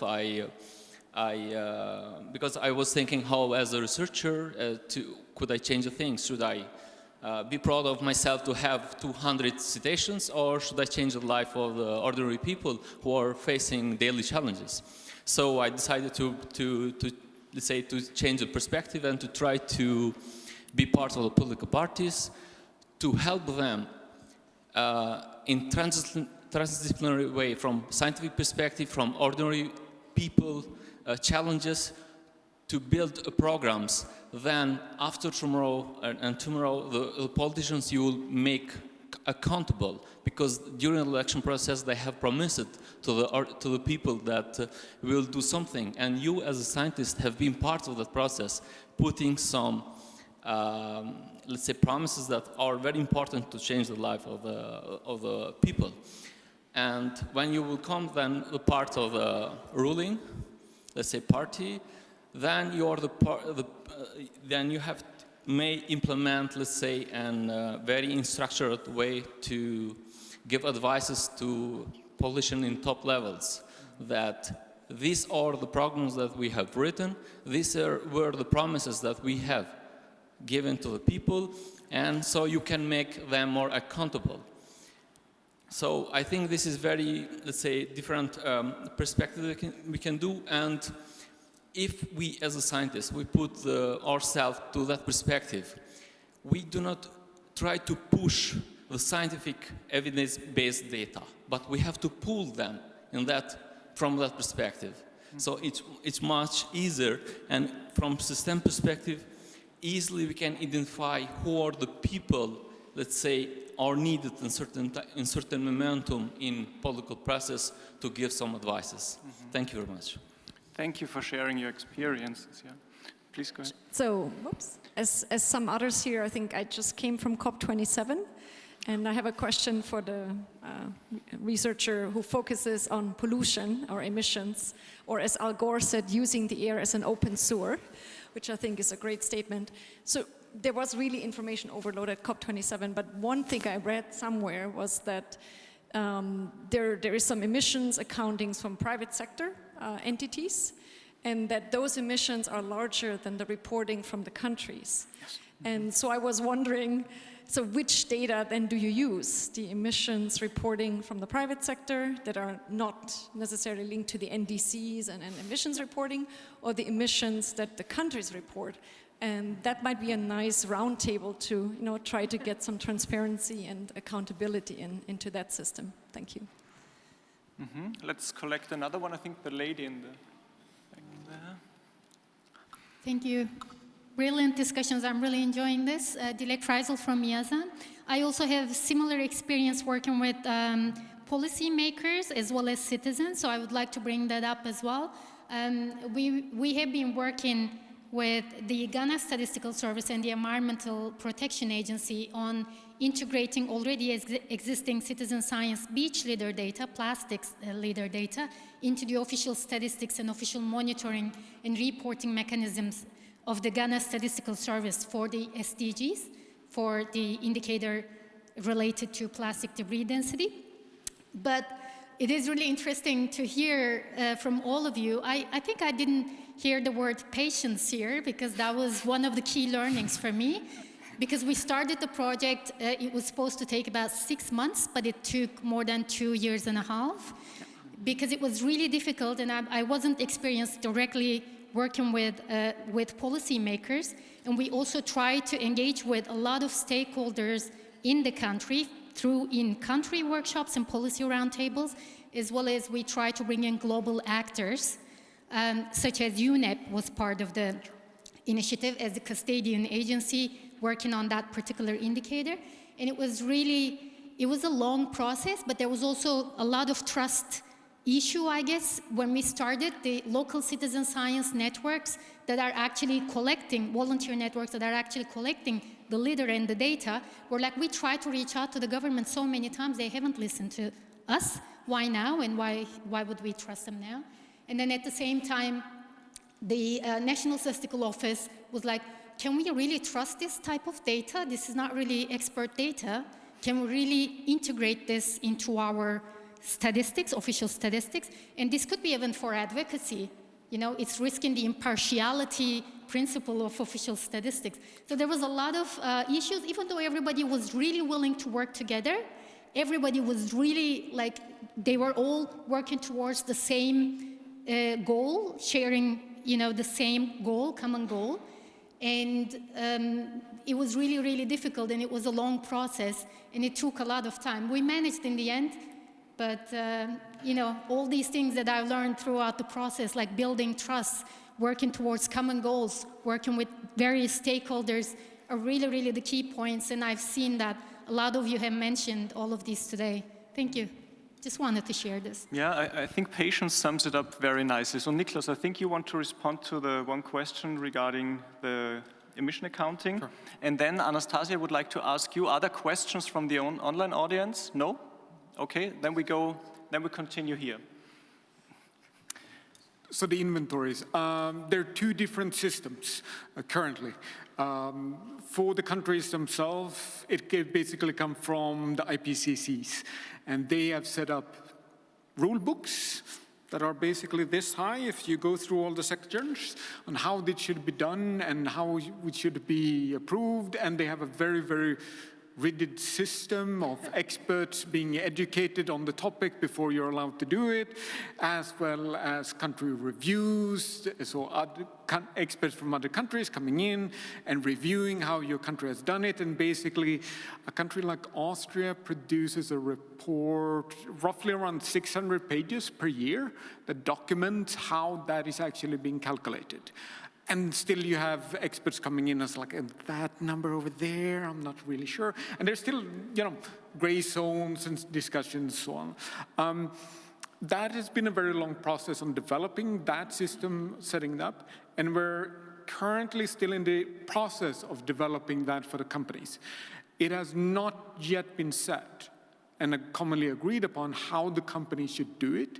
So for example, IKEA, they account in their emissions all customers driving to IKEA shop. So it is IKEA's emissions that a customer goes to IKEA and goes back home. That's included in their emissions.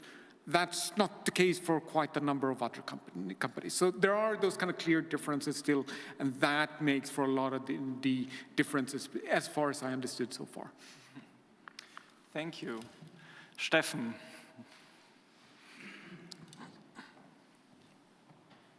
Thanks a lot for giving me the floor. I would like to come back to this initial question we've had around the funding and, you know, what we've also heard yesterday, that we need to really accelerate to fund multidisciplinary, transdisciplinary and systems sustainability research. I think this is really critical, and I think there is an urgency for that. And whereas I can see this quite well happening now on the European level, and it is true what Jan Marcos said, so there is a lot of EU projects where co-design, stakeholder engagement, citizen engagement is really in there, right? This is very positive, but maybe I have missed something, but I haven't seen this to the degree going on nationally. So for example, and this was a long time ago, so maybe things have changed, I submitted a proposal to FWF. It was very applied, it was on food security, and the reply was very simple. It's not basic research enough, we only fund basic research. That was the reply we got. So the question is, how can we accelerate this really much needed change in the national setup of funding? What is the recipe to do that? Because it's really needed and we need much more. And we also need to make sure policymakers, national, regional, local authorities have the time to do that engagement. Because we have experienced that also, that the public authorities, the towns we were working with, they had no time. They were interested, but they say, sorry, I'm out of time. And how can we really provide a more enabling environment for that? And this relates also to, if we want to publish, the current setting is that the journal kind of setup is really that it's very compartmental, and multidisciplinary research cannot be so easily published. It's another aspect. So these are kind of two aspects, the funding and also the journal setup. Maybe some of the panelists have some thoughts on that. Thanks. But one more thing, sorry. Sorry. It's really, I think it's really important also because a lot of our time for EU, which is great donor to IIASA, takes a lot of time. So there is so much time we invest in writing proposals and winning them, which we could otherwise use in, for example, stakeholder engagement processes, right? So I don't know how much time it is, but it is an awful lot of time we are wasting in brackets, because it has to be to some degree competitive. But what's the solution for that? Maybe somebody from the Commission has the answer. Thank you. Okay, thank you, Stefan. I think the last question was very directly addressed to our representative, so you can give us your bank account, Stefan, and there will be a direct transfer. I think, Margit, you can respond to the first one. If I can pick this up. So I can say much about the FWF funding, right? That's not my business here, but I can only talk about the funding that FFG and the Austrian Ministry for Climate Action is setting up.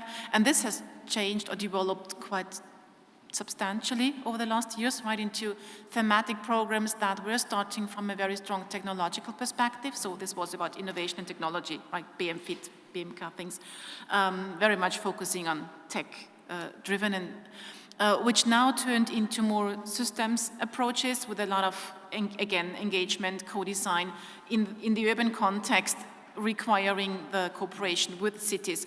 And there it was noticed a couple of years back that cities then saying, so now how shall we, right? We don't have the capacities, exactly as you're saying. So how can we be part of a project? We don't have the staff and the time. But they are publicly funded, so how can you tweak that? So they found kind of a loophole to change the conditions, right? And now there is an opportunity for cities to get in funding from these research projects on the national and European scale. So there is progress, and this is increasingly recognized that the conditions, the kind of projects need to change. In particular, again, when we talk about emission orientation, a challenge-driven approach, right? So there was quite a lot of progress matching what we see at the European level. In some cases, maybe even more advanced than that, I would say, trying to challenge the funders and getting them out of the comfort zone in tweaking the conditions so that also NGOs, so local initiatives can apply, right? Another case that we need to look into. Yeah. And basically, it's something, just to mention that, when I say it's not recognized as scientifically sound, right? It's not that scientifically excellent. This relevance and excellence issue, that's something we're really struggling with. So the usual conditions are scientifically excellent. That's overall on top of everything. But what does that mean, right? And where comes the relevance and the impact in? And can a project be very relevant with whatever kinds of scientific level, yeah, that really has an impact? Yeah? So how do you adapt the criteria that it's still excellent in whatever kind of term, maybe not just the scientific perspective, but overall? So that's really crucial. And how can you go about that with all the funding agencies saying this needs to be excellent? Yes, agreed, right? But in what kind of context? So I think this is a very important aspect. Okay, thank you. So we are running out of time slowly. Maria and Niklas, you both have 1 minute, and then I have to wrap up. Sorry, Matthias, next. Okay. So I agree with what Margit has said, and I think it's a real challenge around this, but I also think that the tide is turning. You're seeing more and more opportunities come about.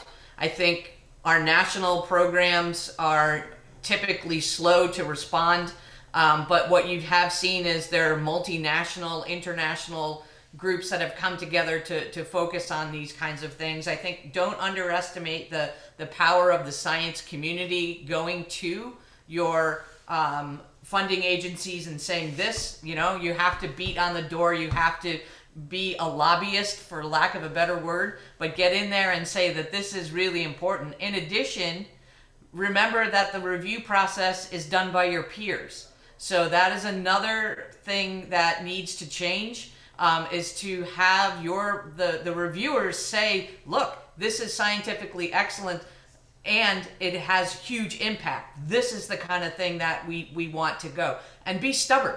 You know, say this is what we should be funding. This is what we should be funding. So I'll just leave it at that. So the question about timing and getting them. In my experience, most of the policy people that I've been working with, they work way longer hours than I'm working, and I'm already doing quite a lot. So they're super busy, absolutely. The key is really what I talked about earlier. You have to get the decision to that. You have to get the information on the decision that they need to be making. If they have to make a decision, they have to write a policy on something, an impact assessment on something, they will give you time.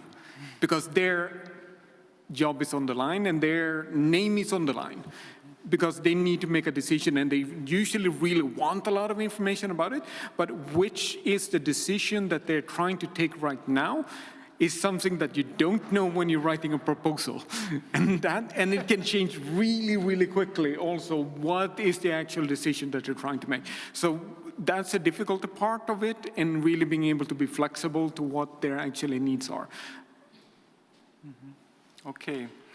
Thank you. Thank you to all the panelists, the audience. I hope this session was as exciting and inspiring to you as it was to me. Maybe some of you are inspired to get out of their comfort zones, step out of their castles in Schloss Luxembourg or wherever you are sitting, and get engaged with society, with policymakers, with decision makers. It's not easy. I think we've all learned that.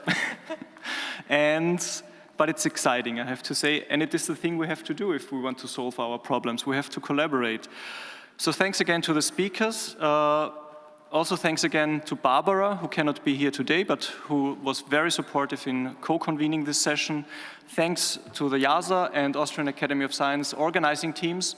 It worked out perfectly, no technical glitches, everything spot on, perfect. And thank you to the audience. It was really an exciting session. Thanks for all the stimulating discussions, and enjoy the rest of the conference. So in 14 minutes, we're meeting in the Festsaal for plenary number 2, I think. Bye.